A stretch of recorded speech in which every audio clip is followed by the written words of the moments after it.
बिहार चुनाव में सुभाषपा का खेल बदलने वाला है। यूपी में एनडीए सरकार की सहयोगी ओम प्रकाश राजभर की पार्टी क्यों ले रही है बाकी रुख। बलिया से इस बड़ी खबर में खुलासा करेंगे कैसे गलत जाति जनगणना और सीटों का विवाद ने बिहार एनडीए में दरार डाल दी है।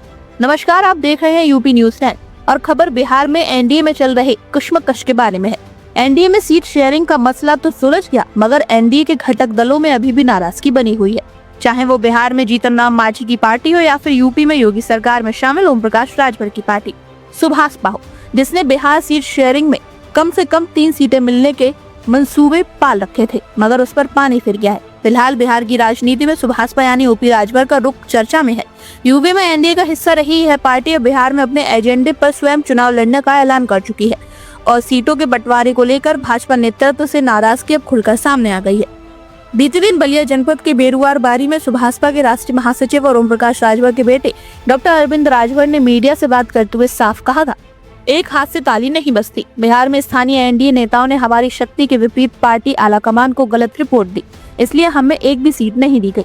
सूत्रों के मुताबिक बिहार एनडीए में सीट के बंटवारे के समय सुभाषपा को एक भी सीट नहीं मिली, जबकि मुख्यमंत्री नीतीश कुमार ने भी इस पार्टी के लिए सीटों की वकालत की थी, लेकिन उस प्रयास को स्थानीय नेतृत्व ने दरकिनार कर दिया। अरविंद राजभर ने बताया कि बिहार में गलत जाति जनगणना ने सामाजिक समीकरण बिगाड़ दिए। उनकी पार्टी को लगा कि परिस्थितियों में सुधार और जातीय संतुलन लाने के लिए उन्हें चुनाव लड़ना चाहिए, लेकिन एनडीए के अंदर तो विरोध झेलना पड़ा। बात यही खत्म नहीं हुई। अरविंद राजभर ने यह भी खुलासा किया कि सीट न मिलने पर आरजेडी ने उन्हें 5 सीटों का ऑफर कर दिया, लेकिन सुभाषपा ने इसे ठुकरा दिया। अब सुभाषपा की बात झारखंड के मुख्यमंत्री हेमंत सोरेन, तेज प्रताप यादव और कुछ अन्य पार्टियों से चल रही है। 1-2 दिनों में नई गठबंधन की तस्वीर साफ हो सकती है। उन्होंने अपनी नाराजगी जाहिर करते हुए तंज कसा, जिनको लगता है कि सुभाषपा के 500 वोट भी नहीं है, वो जब उन्हीं 500 वोटों से हारेंगे तब उन्हें हमारी असली ताकत का पता चलेगा। देखिए, सुहेलदेव भारतीय समाज पार्टी लगभग 19 साल से बिहार में अपने संगठन को बढ़ा रही है। कार्यक्रम, सभा, जनसभा, रैली करके अपना शक्ति प्रदर्शन करती रही है। हमारा प्रयास था कि हम यूपी में एनडीए के साथ रहे और एनडीए के साथ भी हैं हम, और हमारा प्रयास था कि अगर हमारा दमखम बिहार में है तो बिहार में भी हम भारतीय जनता पार्टी एनडीए को हम मजबूत करें। लेकिन कहीं न कहीं बिहार के स्थानीय संगठन ने जो negative report Suheldev Bharatiya Samaj party के शक्ति के विपरीत जाकर के लोगों ने रिपोर्ट पेश किया, उसका परिणाम यह निकला कि एनडीए की तरफ से हमें एक भी सीट नहीं दी गई। हम बहुत पहले से भी कह भी रहे थे और लगभग 1 मई 2025 को हमने माननीय गृहमंत्री जी को भी बता दिया था और उसी दिन हमने माननीय राष्ट्रीय अध्यक्ष जी को भी बता दिया था। और उसके बाद 5 मई 2025 को हम बिहार में संगठन की बैठक करके और बीजेपी के बड़े नेताओं से मिलकर के यह बता दिया था हमने कि अगर आगे एनडीए से हमारा गठबंधन तय हो जाता है तो हम साथ में मिलकर लड़ेंगे, अगर गठबंधन तय नहीं होता है बिहार में तो हम अकेले अपने दम पर चुनाव लड़ेंगे। अभी मैं प्रतीक्षा कर रहा था कि बात हमारी बन जाए। कल तक हमने प्रतीक्षा किया, मैं भी परसों नरसों भी पटना में था। पटना हमें प्रत्याशी की घोषणा करनी थी, लेकिन हमने जानबूझ के नहीं किया। बस मैंने आवश्यक बताया कि मैं इतने प्रत्याशियों का लिस्ट जारी करूंगा, लेकिन मैं पहले अपने तरफ से कोई गलती मैं नहीं चाहता था। इसीलिए हमने एनडीए के शीर्ष नेतृत्व का इंतजार किया। जब रिस्पांस नहीं मिला तो हमने यह तय किया कि सुहेलदेव भारतीय समाज पार्टी 153 सीटों पर चुनाव लड़ेगी। क्या किसी के साथ गठबंधन भी होगा? आपने देखिए, कल से ही प्रयासरत लोग हैं कि जब उनको यह पता चला कि सुभाषपा मजबूत पार्टी बिहार में है और एनडीए के साथ नहीं गए, तो हमको आरजेडी के लोगों ने भी संपर्क किया था। उन्होंने कहा कि आप 5 सीट ले लीजिए, हमारे साथ मिलकर के चुनाव लड़िए, लेकिन हमने उनके प्रस्ताव को ठुकरा दिया। हमने कहा आरजेडी से बात नहीं करनी है।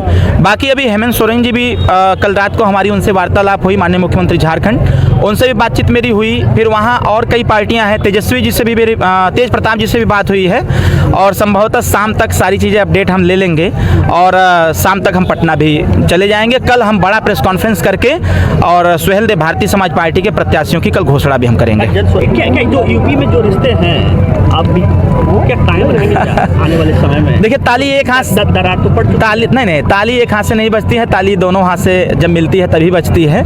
और जब एनडीए इस चीज़ को स्वीकारता प्रदान कर लिया है कि हमारा गठबंधन सिर्फ उत्तर प्रदेश के लिए होगा, तो जब इन्होंने यह तय ही कर दिया है तो फिर बिहार को लेकर के कभी इस प्रकार की टिप्पणी न हो और न ही अब चिंता करने की आवश्यकता है कि क्या दरार पड़ा, कि विवाद हो गया। सुहेलदेव भारतीय समाज पार्टी किसी एक स्टेट की पार्टी नहीं है, उसको हम लोग कई स्टेट में चलाते हैं, संगठन बनाते हैं, रैली करते हैं, सभा करते हैं, तो गठबंधन हो या ना हो, सुहेलदेव भारतीय समाज पार्टी चुनाव लड़ेगी।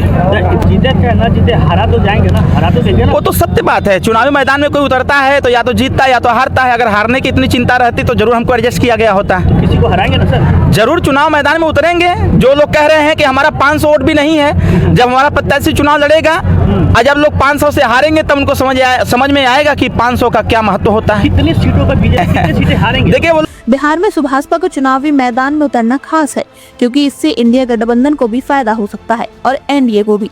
ये पार्टी बिहार में अपने एजेंडे पर 153 सीटों पर चुनाव लड़ने की तैयारी में है। अरविंद राजभर ने यह भी कहा है कि बीजेपी, जेडीयू, लोजपा और आरजेडी के कई बड़े नेता सुभाषपा के टिकट पर मैदान में उतर सकते हैं। दिलचस्प बात यह है कि यूपी में एनडीए सरकार की अहम सहयोगी होने के बावजूद बिहार में यही पार्टी एनडीए से बाहर होकर चुनाव लड़ेगी। वजह साफ है, गलत जाति जनगणना का आरोप, स्थानीय एनडीए द्वारा गलत रिपोर्ट भेजना, सीटें न देने का फैसला।